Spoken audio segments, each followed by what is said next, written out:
Hi everybody, welcome to Creating with Cassie. I am so excited to have you join me today for another perfectly pieced block stitch out. This is such a fun program that Me Time Delivered has come up with because I get everything I need in my box. And I can't tell you how much I love that. Today we are stitching the February 2023 block, which looks like this. Isn't that fun? No matter how you turn it or rotate it or look at it, you have these amazing triangles, which are all exactly the same, all the same size, and then this quilting is just so fun. This block just screams exciting and fun, and you could think of so many exciting things you could do with it. I can just imagine it in lots of different colors and just playing with it. It's just a good block. So we get to stitch this today. Isn't that great? Let's get started. Okay, let's open this box. Oh my word. Okay, this one is so exciting. It is so bright and colorful, and who doesn't love lace zippers? This is such a pretty teal and a really pretty yellow. Okay, I am a big fan of lace zippers. It's one of my favorite things to do. We are definitely gonna have to do a video with these. So I'm gonna set those aside for a second, and this thread, it is Glide Fawn. It is a really pretty yellow, kind of has a bit of a hint of a really light green maybe, but it is gorgeous. I'm a big fan. All right, and then the biggest thing is the fabric. Let's undo this knot and take a look. Now this box is all nice and bright and colorful, as you can see, starting with this first. And now this one, it's such a big print. I'm going to unfold it a little bit so you can see kind of the magic of this big print. How fun! So this one, when we do our piecing, we're going to just get snippets of this, and that is going to make each block unique and really cool. Okay, I just touched this.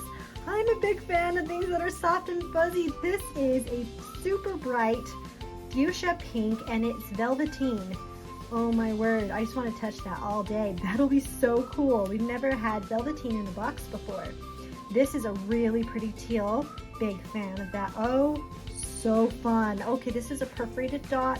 There's a lot of fabric here, and look, it's pretty close to that zipper. They go really well, and pretty close to the thread. Okay, I'm feeling a vibe of a theme there. Some really pretty white. Ooh, it's kind of a creamy white. I love it. And then, oh my word, this has a lot of texture to it. A little bit of fuzz that are multicolored.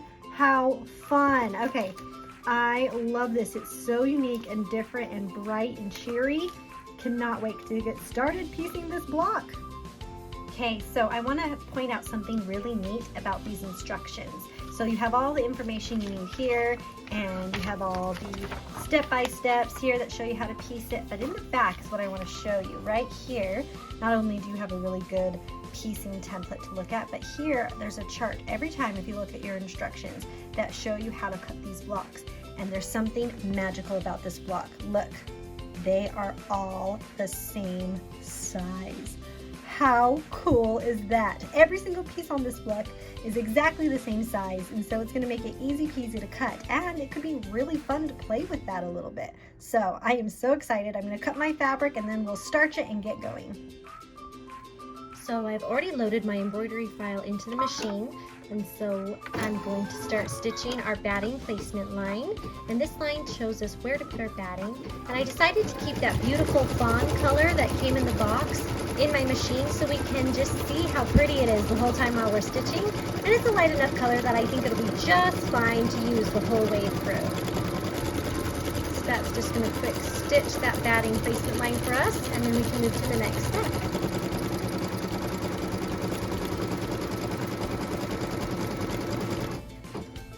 We'll just take our batting and slide it under the foot, making sure that it's covered completely around that placement line, and then we can go ahead and stitch the tack down line.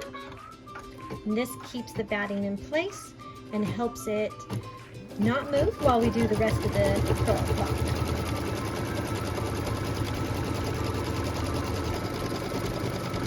And just as a reminder with Perfectly Pieced, we do stitch around the batting twice to make sure we hold it securely in place. Once we have our batting tacked down, we're going to take our scissors and we're going to trim really close to that stitch line. Remove any of the excess batting. This is important so that we don't have batting in our side seams. We want to make sure we don't have that so that our quilting lines up better and our blocks line up better when we're trying to put a project together. So this is kind of a fun little thing that Perfectly Pieced figured out, and I love it. I like not having the batting there. It makes a huge difference in my opinion. All right, we're going to finish trimming that and then we'll be ready to stitch. This next bit is my favorite part of the whole thing. I love the piecing template. So the piecing template is our roadmap for our block. The first thing it stitches is where our cut line is going to be when our block is finished. Then it goes in and it stitches our stitch lines. So we don't even have to guess where our 1/4 inch is. We have it right there on the block for us. And then after that, it goes and stitches the lines where all of the different pieces of fabric are going to be. So that way there's no guesswork, and it's just incredible.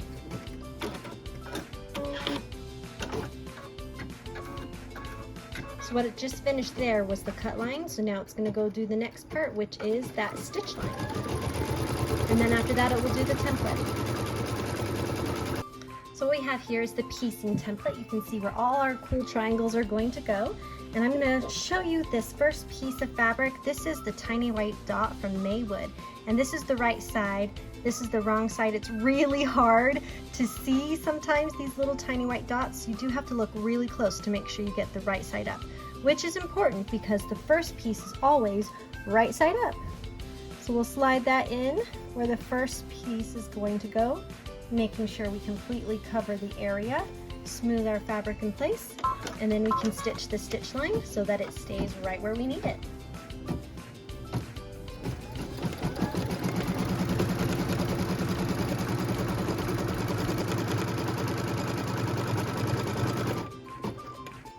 After we stitch, it's time to trim.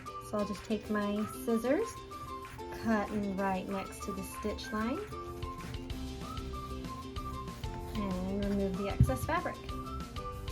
Then we can do the next piece. So I think I'm going to do this piece. This is the bit that my cut looks like. Isn't that cool? But the huge print, you just get little tiny snippets. It's fun. All right, so I'm going to line it right up against that stitch line, making sure that it's right where I need it, smooth it, and then we can stitch. So this is the piece 2 tack down line.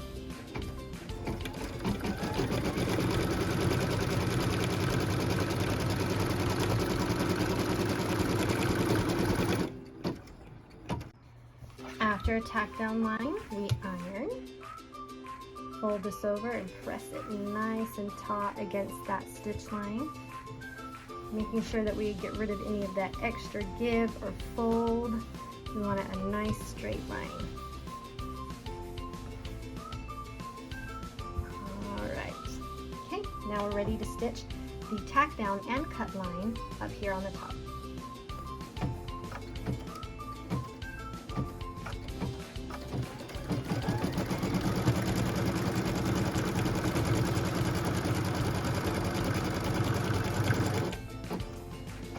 Now we trim. So I'm going to grab it, pull it up, hold it while I trim.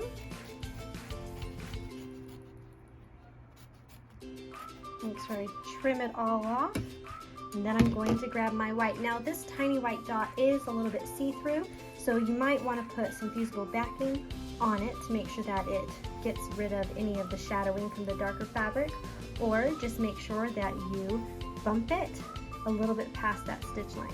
So I'm going to put it right side down, making sure those tiny white dots are the correct way, and then I'm going to line it up and then just bump it so that I'll have a double layer of fabric where I have this dark piece underneath.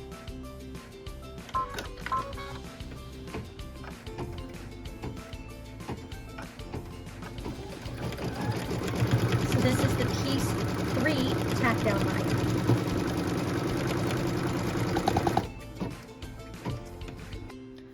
Once we have it pieced, we press, fold over, pull it taut, make sure we iron right against that seam,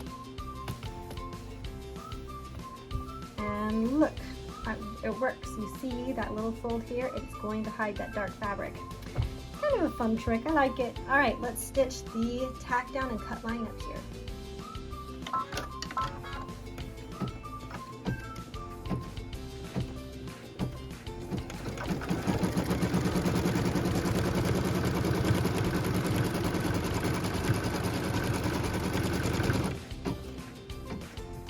And now we cut.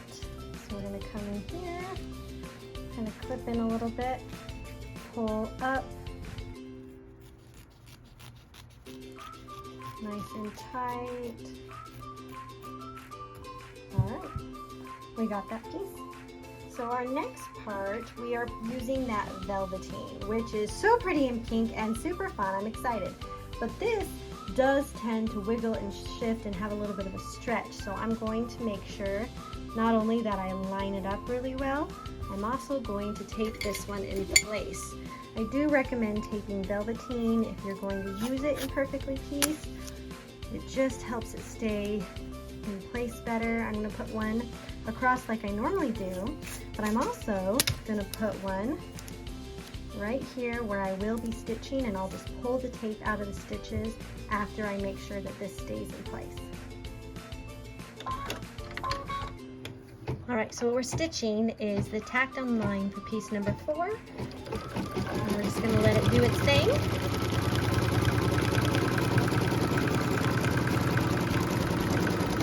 Perfect. And we can just remove the tape. And I know tape in stitches is nobody's favorite thing, but it is definitely better than having your velveteen shift at the last second and having to redo your blocks. So we'll just pull that out.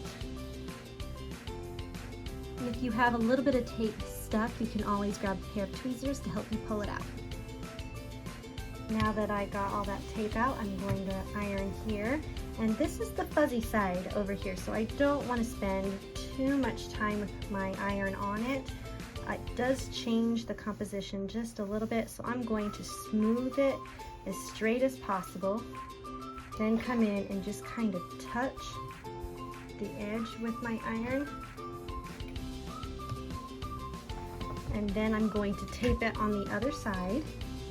This way it won't move and shift when I'm stitching the other side of my block. So again, I'm going to smooth, make sure it's nice and tight, and then tape it with a nice long piece just to make sure it's secure and not going to wiggle on me. So what we're stitching now is the other side of piece number 4. It's tack down and cut line.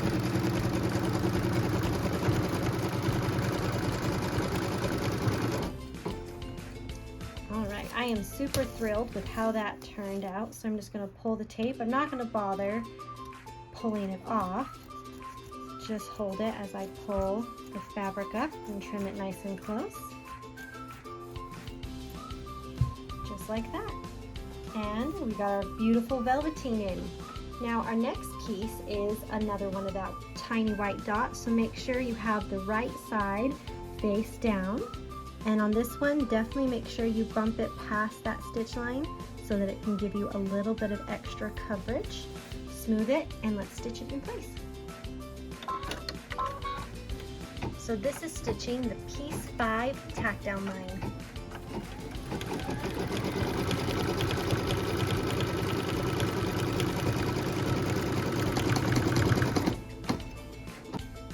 After our tack down, make sure we come in iron.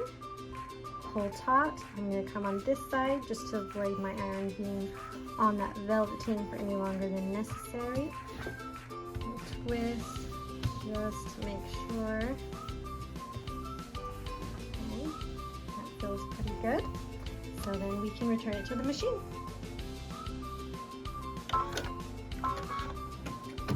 So this is piece number 5, secondary tack down line, and it's also the cut line.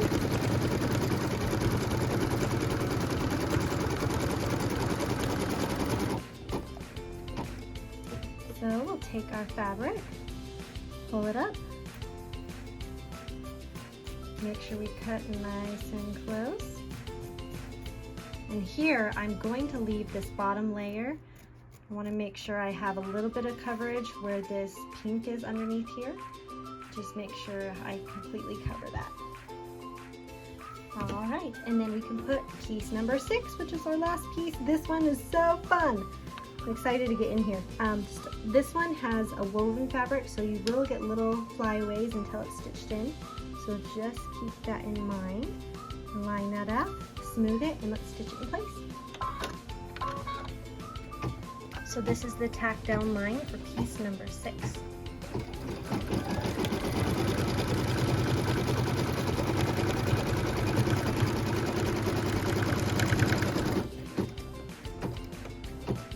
Then, as per usual, we get to press, flip.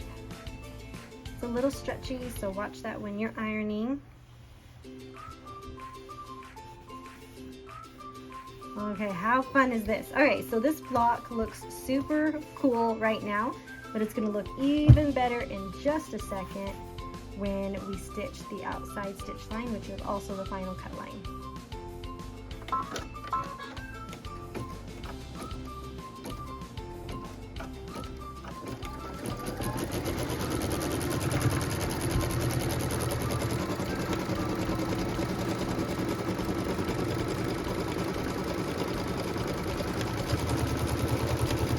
Because I was piecing with my fawn color, which is the color that came in the box for the quilting, I'm just going to go ahead and move straight to the quilting step.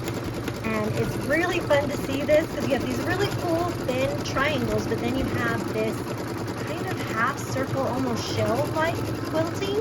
And when you stitch these blocks together, it lines up really cool. So it's really fun to see stitch and to have on your quilt.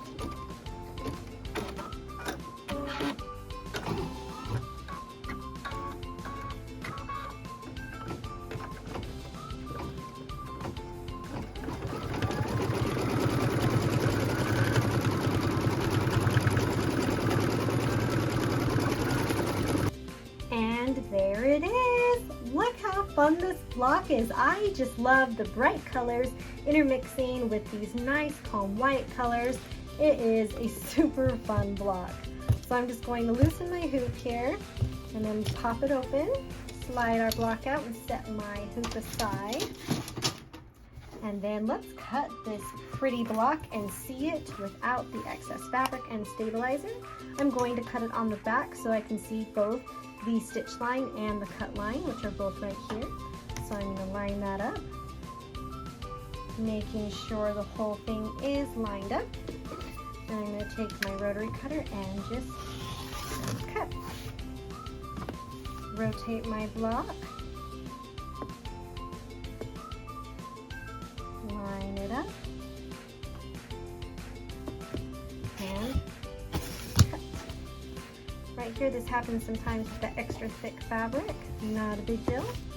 We'll just cut it again. Rotate. Line up your ruler. And cut. Rotate. For the final time, line everything up. And cut. Did a little bit of an extra push there just because of the velveteen. And let's take a look. You guys, look what we created. Isn't it so pretty? I just adore this block. It is so much fun to play with these triangles. It's so easy to piece because you just climb up the ladder. And I really like how bright it is and how quick it quilts. So all these things are super positive. And wasn't it fun to put a piece of velveteen in a block, right? I feel like I need to add some more velveteen to some of my other blocks just for fun. So I hope you had a good time today. Thank you so much for joining me, and I hope you'll join me next time when we stitch the March 2023 block. It's gonna be great. Until then, I hope that you go out and make something beautiful and enjoy creating. And we'll see you next time. Bye.